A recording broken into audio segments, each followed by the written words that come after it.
What's up? Welcome to the Hustle House podcast. Me and Jason are going to have a discussion today on 5 things that we've done in the last 10 years that have improved our lives. And if you guys like these, leave a comment below. Or if you guys know of any other things that you guys do to help you improve, leave a comment below as well.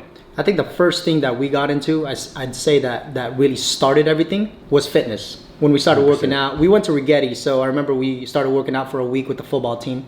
Yeah. But we're like, we don't want to play football. Like, we just want to work out. This is cool. And we went to YMCA. And ever since then, I think that's been the biggest thing that started this whole thing 10 years ago, 12 years ago, because that helped us become disciplined. Yep. Develop persistence, develop commitment, knowing when to set goals, because when you start working out, you start making better decisions.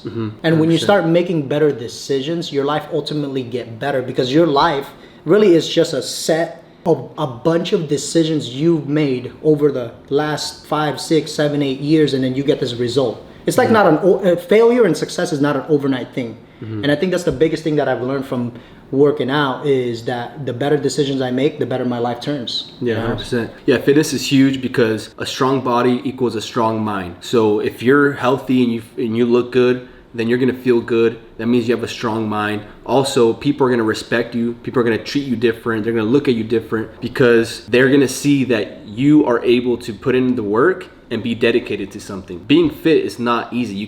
It's not something that you can buy. So when you approach someone or you go to a job interview and they see that you're fit, they're gonna take you more serious because they're gonna be like, okay, this guy is obviously disciplined. He's a hard worker. He's consistent.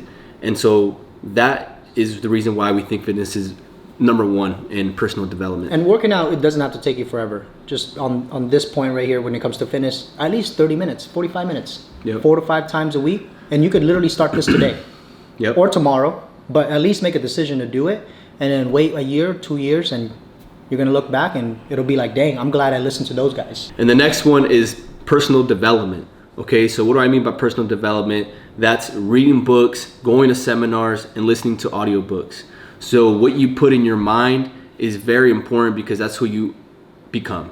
Because you got to realize that the way you talk, the way you carry yourself, it's all just programming that you've received from people around you, the things that you've heard, the radio, the TV, it programs you. So reading books is important because let's just say you want to start a business in real estate or any other business. There's someone that has done it and been successful at it, and they've written a book about it. So you have people that have 30 years of experience and they're writing a book about it that you can read in 2 weeks to a month. So you're getting a cheat sheet on how to accomplish that goal that you have. So that's why it's important to read and going to seminars, getting that information and then implementing it is crucial, 100%. And those things really, the biggest fundamental thing about it, aside from learning from those people and getting their experiences instead of you learning it yourself, is it changes the way you think, right? So when you read a good book, you listen to a good audio, you go to a good seminar, it starts adding new ideas to your mind. And remember this, your life is just the way you think. It's a production of all your thoughts. So if you predominantly think negatively, guess what? How your life turns out? It turns out negatively. If you predominantly think of positive things and positive outcomes, your life turns that way. Why? Because reality is just a reflection of our mind. So once we start changing the way we think from these books, audios, and seminars, what ends up happening by default, your life literally turns out better. So it doesn't have to be all crazy. Like right now, we're on this challenge. I mean, we've been reading for the last 10 years, but we're like, hey, we need to get back to reading more consistently. So we're like, hey, 10 pages a day, that's the thing. You check that off for the day and you're good for personal development. And then listen to audiobooks, 10, 15, 20 minutes a day. But over time, if you do a little bit, 10 pages is not a lot. No. But you compile that into 10 years, 12 years, look at how your life will turn out. So that's why books are so important, because it changes the way you think. And your life is nothing but the product of the way you think. The third thing is financial literacy. So knowing how money works, knowing how money is earned, knowing how to invest your money. And really the last 10, 12 years, all we've done is really save a lot of our money. And the reason for that is because we wanted to invest our money. And the problem nowadays is most people our age, they'll save the money, but then they'll blow it on something, right? Don't get me wrong, like going on vacations, buying nice things all the time, those are good, right? But if that's all you're doing every time you save your money, you're gonna be stuck in this rat race where you're constantly working for money. The goal is to work for money save the money, and then buy an asset that'll make you more money. Because working for money all the time for the rest of your life is the worst way to make money. And we got that from Robert Kiyosaki. Because if you're constantly working and working and working for money, you're a slave to money. You gotta become a master of money. How do you become a master of money? You invest your money into an asset that'll produce more income. Now you're the master of money. Yeah, so learning financial literacy is very important because you don't want to be working a job for the rest of your life. I think it's important to be a provider. So being able to provide for the people around you, your family, your kids, mom and dad.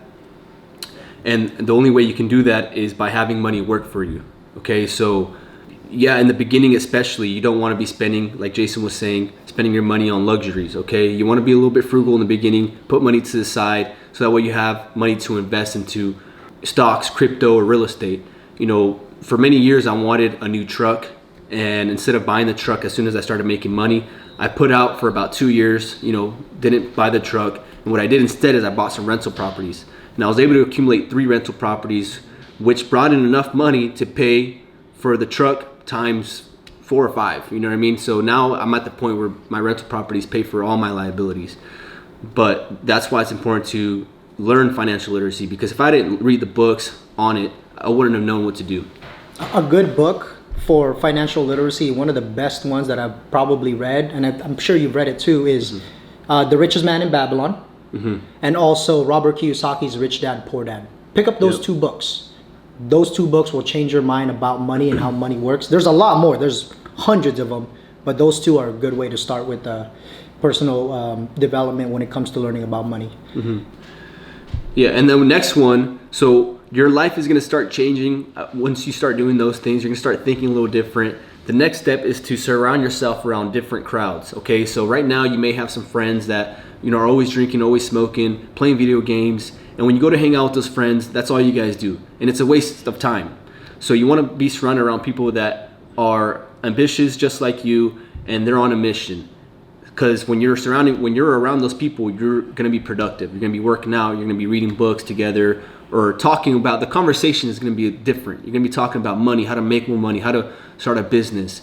So your circle of influence is important. Look at who you hang out with, and if you have to, change your group. This is a big one because over the last 10, 12 years, don't get me wrong, I'll still hang out with some people, like say what's up to them and everything else. They're a good friend, childhood friend and everything else. But I can't spend a lot of time with them, and the reason being is because they're just simply not on the same path as I. So you got to look at it from this perspective. The people you're around, they're either going to help you go towards the direction you want to go, which is like your goals and all that good stuff in life, or you're going to go in their direction. And if their direction and their goals in life don't align with yours, you can't tag along with them. You have to split up somehow, some way. And I'm not saying like not become friends with them, like you don't say what's up to them, but you have to limit your association with them because they're going to affect you. They're going to affect how you think.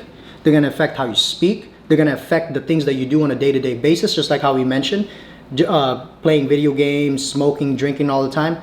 There's nothing wrong with those things, but if you're doing it day in and day out, month in and month out, year after year after year as an adult, like how they say, things aren't bad when you do it in moderation, but when you do it excessively, that's bad, right? So drinking every single day, that's bad. Drinking what, every 2-3 months, it's not bad if you need to celebrate something. So just look at those friends that you have around you. Make sure they're adding value to you, and also look at yourself in the mirror. Are you the type of person that's adding value to your friends, right? And I think the biggest thing that Eddie and I have been able to accomplish in the last 10 years is keep each other accountable, that each of us need to be adding value to each other. We can't just be vampires and basically take everything. Like I can't be the kind of guy that's just taking everything from Eddie, but I'm never providing any value back to him, because then it'll never last. You both have to be adding value to each other, and sooner or later you'll attract better people. You'll attract the people that you want to be around, and naturally your circle of friends will change as the years go on. And the fifth and final thing that we've really been on the last 10, 12 years is having a mission, having a purpose. What do you wake up every day for, right? Having goals. Because the reason why for that is if you don't have a purpose, you don't have goals, you're just going to aimlessly drift through life. And the biggest example of this is this. I remember when I heard this from one of my mentors. Would you ever board a plane and the captain said, we don't know where we're going, we're just gonna go hop on out of there and we're gonna figure it out in the air? You'd never go on a plane that has no direction. Why? Because that plane is probably gonna crash, end up nowhere, run out of gas, basically a bunch of bad stuff. Why? Because it doesn't have a destination in wherever it's going. So as a man, when you wake up, you gotta ask yourself, what's your purpose? What's your destination? Because if you don't have a set destination, you're gonna end up like that plane. You're gonna somehow crash, go somewhere where you don't wanna be. So that's why having goals for the future is so important, and you work on it every single day. You're not gonna achieve it over the weekend. You're not gonna achieve it over a month. I mean, there's a lot of goals that we were working on the last 12 years, the mission that we had, and we're barely seeing it now. And that's 10 years later. So having a mission and knowing what you want out of life is a crucial part of your success or failure if you want to go anywhere in life. And as a man, it's your duty to have a mission. It's your duty to conquer the world and make sure you're going after it, man. 100%. Purpose is huge. You need to have a purpose so that when you wake up in the morning, you have something to wake up for. A lot of people, they wake up and they don't even want to get out of bed. They have no urgency to get out of bed and conquer that day. And the reason why is because they don't have a mission and purpose. They don't have something to chase after. So having a purpose, and everybody's purpose is different. You know, it may be money, it may be, everybody's different, but you need to have something in front of you that you're chasing. So I think purpose is fucking huge. All right, guys, we hope that you guys got some value out of those 5 things: working out, fitness, personal development, financial literacy, your circle of influence, and lastly, having a mission, having goals. And like how Eddie said, if there's some things that you do in your life that's made your life better, that's changed your life, comment below. Let us know. And maybe you're gonna start doing some of these things in 6 months from now, a year from now.